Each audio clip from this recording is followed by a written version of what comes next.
की पालन करें और सदन में बोलते समय किसी भी धर्म को के ऊपर ऐसा आक्षेप नहीं करें जिससे पूरे देश के अंदर विषय पैदा हो। ये आपसे अपेक्षा की जाती है। सर, मैं बिल्कुल आपकी रिस्पेक्ट करता हूं स्पीकर सर, मगर मेरे भाषण के बीच में सच्चाई ये है कि माइक ऑफ हो जाता है। मैं क्या करूं, हो जाता है वो। अब आपने देखा मैंने अयोध्या शब्द यूज किया और माइक ऑफ हो गया। नो,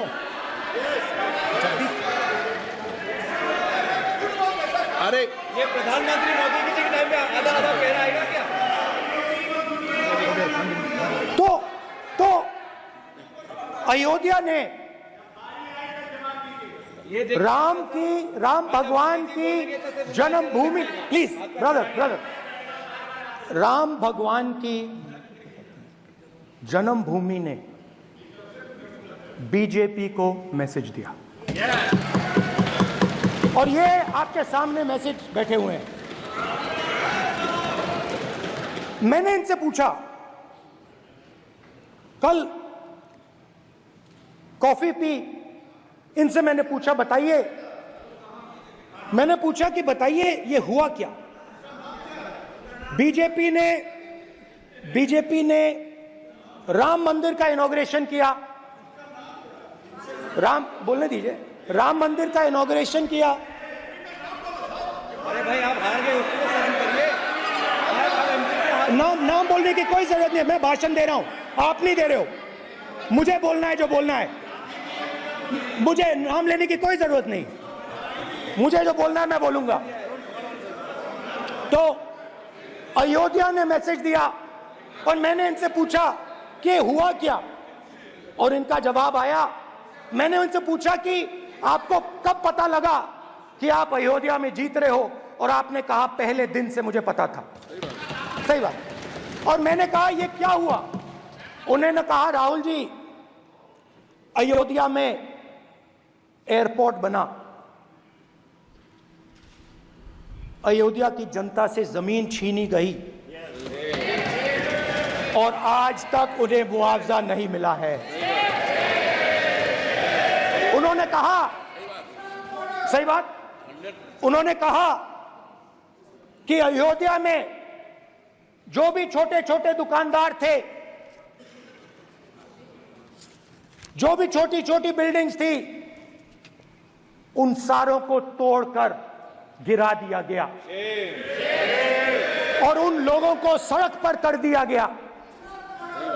इन्होंने यह भी कहा कि अयोध्या के इनॉग्रेशन में अयोध्या की जनता को बहुत दुख हुआ, क्योंकि इनॉग्रेशन में अदानी जी थे, अंबानी जी थे, मगर अयोध्या का कोई नहीं था। और ये कारण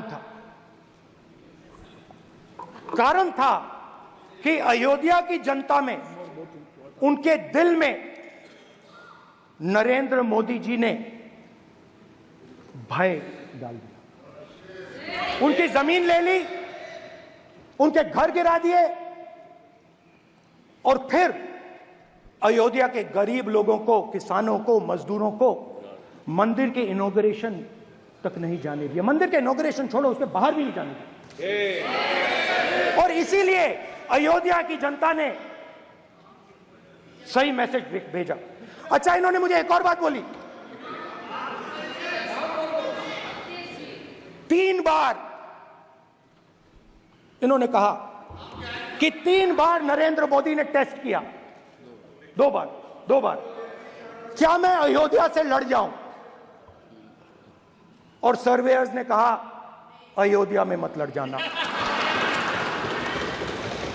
अयोध्या में मत लड़ जाना, अयोध्या की जनता हरा देगी। और इसीलिए प्रधानमंत्री वाराणसी गए और वहां बच के निकले।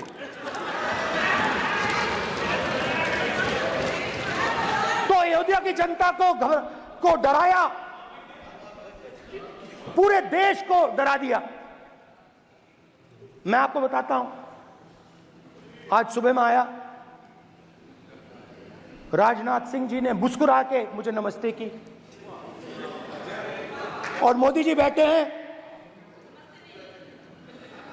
मुस्कुराहट नहीं, सीरियस, नमस्ते भी नहीं करते। कहीं मोदी जी ना देख लें, प्रॉब्लम हो जाएगी। वही कहानी गडकरी जी की है, सच्चाई है। अरे भाई, अयोध्या की जनता को छोड़ो, ये तो बीजेपी वालों को डराते हैं।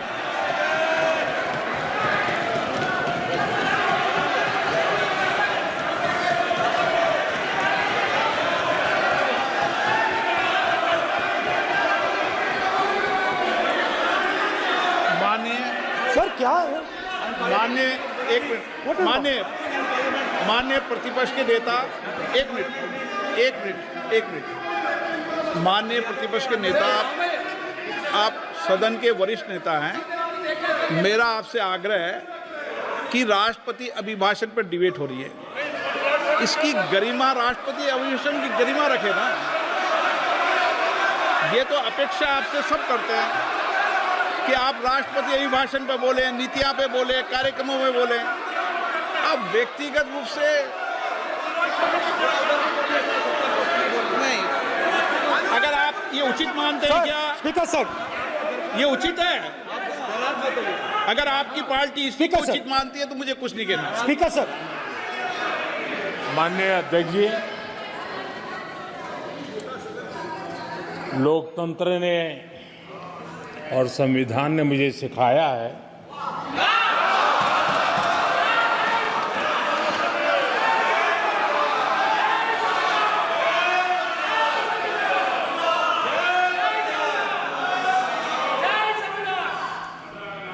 कि मुझे विपक्ष के नेता को गंभीरता से लेना चाहिए।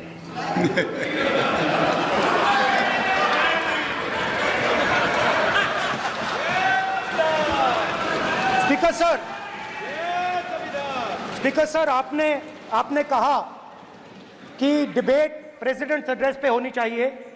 ये जो मैंने किया है, अनुराग ठाकुर जी ने अयोध्या की बात की थी, अनुराग ठाकुर जी ने सनातन धर्म पर आक्रमण की बात की थी, इसीलिए मैंने ये किया है। मैं दिखाना चाहता हूं कि अयोध्या में क्या हुआ, अयोध्या की सच्चाई क्या थी। प्रेसिडेंट्स डिबेट में उन्होंने बात उठाई थी, मैंने बात बंद की। प्रधानमंत्री जी को अच्छी लगी, अयोध्या की बात अच्छी लगी,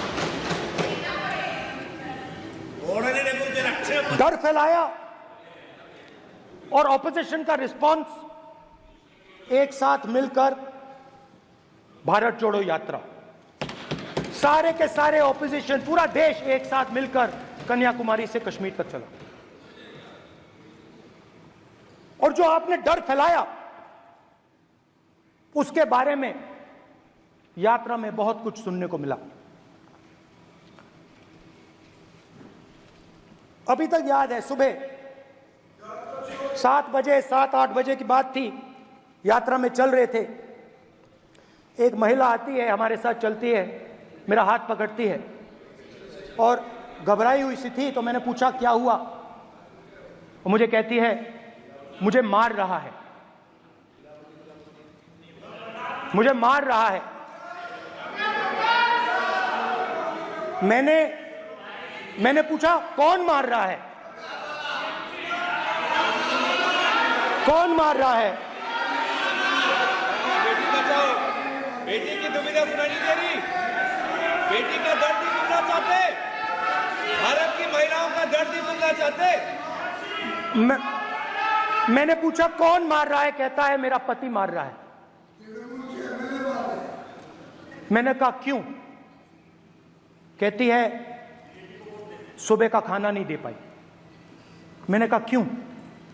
खरीद नहीं पाई, महंगाई है, महंगाई है, खरीद नहीं पाई, खाना नहीं पका पाई, इसलिए मुझे मार पिट रही है। मैंने कहा बहन क्या करूं, कैसे आपकी मदद करूं? कहती हैं आप कुछ मत कीजिए, आप कुछ मत कीजिए, आप सिर्फ ये बात याद रखिए कि महंगाई के कारण हिंदुस्तान में हजारों महिलाओं को सुबह पीटा जा रहा है। उसके शब्द हैं, मेरे शब्द नहीं हैं। गैस सिलेंडर, महंगाई, तो आपने गरीबों को, महिलाओं को डराने का काम किया। शिव जी कहते हैं डरो मत, डराओ मत। आपने हिंदुस्तान की महिलाओं को महंगाई से हर रोज डराया है। कुछ दिन पहले मैं पंजाब में अग्निवीर के परिवार से मिला। सुनिए अग्निवीर के परिवार से मिला। छोटा सा घर था, छोटा सा घर था।